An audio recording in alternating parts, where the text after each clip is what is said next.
Hanging out here with Casey Wagner. He sent me a nice message on Facebook the other day. He's been racing since 1998. He was about 15 at the time. These days, he's in a hobby stock, and that's the car that you see behind him. He made some setup changes with it. We're going to talk about that. But the big thing was he sent me the message. Of course, you guys know if you've been following, I've been trying to get subscribers and get myself up to 100 so I can get monetized. He says that your fans, you people that are following you, are going to get me there. All of them. All right, I think we got under 30 to go now, so I'll monitor this. Guys, if you want to just fast forward to the end so you can subscribe, there's a little blue E there, and that is how you will be able to do that. Yeah, Are you subscribed? I'm subscribed, yeah. My family better do it, too. They're not coming to Thanksgiving or anything. It sends you an email with the title, basically, and then you can click on that to get to it? Yep, or if you just watch one of the videos at the bottom, there's the big E. Click on that, subscribe, you're good.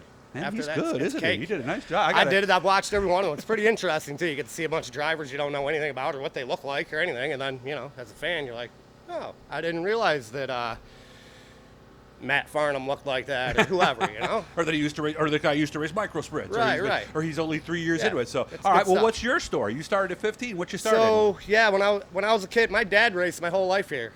Like 70s, 80s, right in the maybe 1990, you ran sportsman and street stocks, novice, expert, all that. You name it. I just grew up with it, all my uncles, family, friends, you know, we lived right here in Canandaigua, and that's just something I do. Okay. I don't know anything different, to be honest with you. How many different cars have you driven in your time? Because we like, it's like 23 years, I think, something like that? Yeah, I mean, I had some time off in between, obviously. Oh, you did? So I wouldn't say straight years racing, but I came back full-time about 4 years ago. In 2011, I ran Sportsman here in the Legends. I picked up a few wins with that. I actually started with McErary and A.J. Lloyd same time. Oh, nice. And then I ran some micro sprints, some four-cylinders, go-karts, you name it, I've raced it. Hobby stocks are my favorite.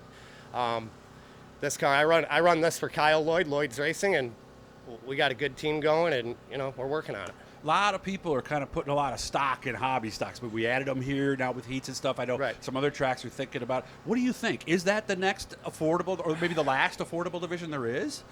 As of right now, I'd say, yeah. I mean, Sportsman's all right if you want to go with the Sportsman, but there's AJ now. Yeah, I would say it's pretty affordable.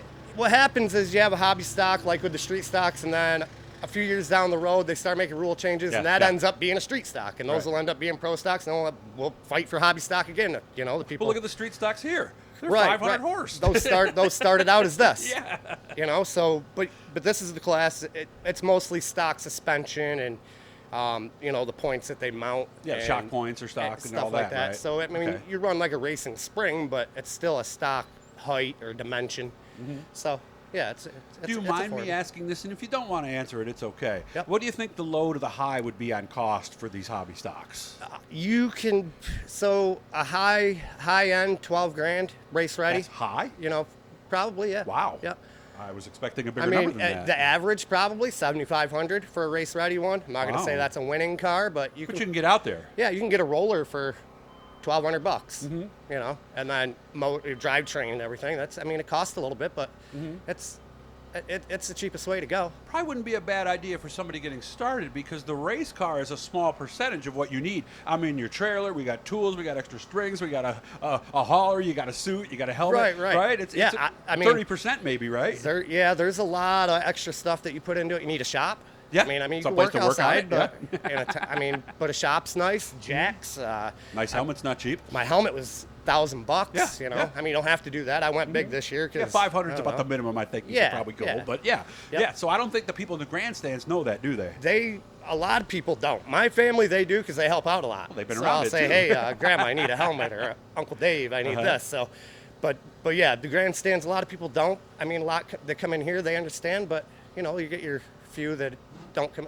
More should come in the pits after the races. I know. I wait around for it. I used to when I was a kid. That was the main thing. Everybody did. I'd be at that gate before the mod race is over, waiting. You know, and now you get some, but there should be more. Yeah, and I don't blame the modified teams, because they've got a lot more turnaround work they gotta, to do. So they can't sit for an extra 2 gotta hours. get But it I do kind of miss the old 90s and everything. Too. Absolutely. Everybody stuck around in the pits. And they'd have to shut the lights off to get you to leave, remember? For sure, yeah. If lights would be off, I'd still be over here chasing people around as a kid, you know? We'll get to some more stuff later, but I really got going longer here than I thought we were. We're going to get to some handling stuff. We'll get to that later. But basically, I'll have to make sure I come back and see you. Am I going to see you out front tonight, perhaps? I hope so, yeah. We double features last time we were here. We got second and fifth, so we're going to do it. And I just want to say, make sure my family subscribes to this. Yeah, all Blue at turn 4. Right there, guys. All at Send turn you a 4, message. do He it. told you all about it, man. Yep. I'll keep in touch, and maybe I got to come out here and see some shops. We'll learn more about Absolutely. these cars. All right. Anytime. Thank you, Thanks, Casey, Doug. for your time, man. For sure.